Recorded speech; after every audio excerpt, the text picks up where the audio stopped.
حضرت سیدنا ابو ذر رضی اللہ تعالی عنہ حضور نبی کریم صلی اللہ علیہ وسلم سے ایک حدیث قدسی روایت کرتے ہیں کہ اللہ پاک نے ارشاد فرمایا، اے میرے بندو، میں نے ظلم کو اپنے آپ پر حرام کیا ہے اور تمہارے آپس میں بھی ظلم کو حرام فرما دیا، لہٰذا ایک دوسرے پر ظلم نہ کرو۔ اے میرے بندو، تم سب راستے سے بھٹکے ہوئے ہو سوائے اس کے جس کو میں نے ہدایت دی، لہٰذا مجھ سے ہدایت مانگو، میں تمہیں ہدایت دوں گا۔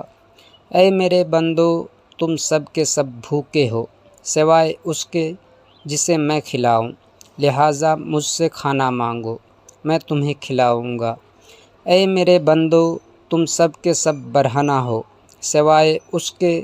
جس کو میں لباس پہناؤں، لہٰذا مجھ سے لباس مانگو، میں تمہیں لباس دوں گا۔ اے میرے بندو، تم دن رات گناہ کرتے ہو اور میں ہی سب کے سب گناہ معاف کرتا ہوں، لہٰذا مجھ سے بخشش مانگو، میں تمہیں بخش دوں گا۔ اے میرے بندو، تم میرے نقصان کو نہیں پہنچ سکتے کہ مجھے نقصان پہنچا دو، اور نہ میرے نفع تک تمہاری رسائی ہے کہ مجھے نفع دو۔ اے میرے بندو، اگر تمہارے اگلے پچھلے انسان اور جن تمہارے سب سے بڑے پرہیزگار شخص کے دل جیسے ہو جائیں،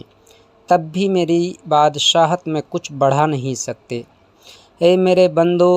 اگر تمہارے اگلے پچھلے انسان اور جن تم میں سے سب سے بڑے بدکار کے دل جیسے ہو جائیں،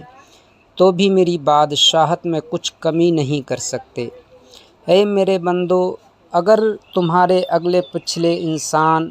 اور جن ایک میدان میں کھڑے ہو کر مجھ سے سوال کریں اور میں ہر انسان کا سوال پورا کر دوں، تو بھی میرے خزانوں میں کچھ کمی نہ ہوگی مگر اتنا ہی جتنا سوئی کو سمندر میں ڈال کر نکالا جائے، یعنی کچھ بھی کم نہ ہوگا۔ اے میرے بندو، تمہارے اعمال میرے شمار میں ہیں، میں تمہیں ان کا پورا پورا بدلہ دوں گا، لہٰذا جو بھلائی پائے وہ اللہ پاک کا شکر ادا کرے، اور جو اس کے علاوہ پائے تو وہ اپنے آپ ہی کو ملامت کرے۔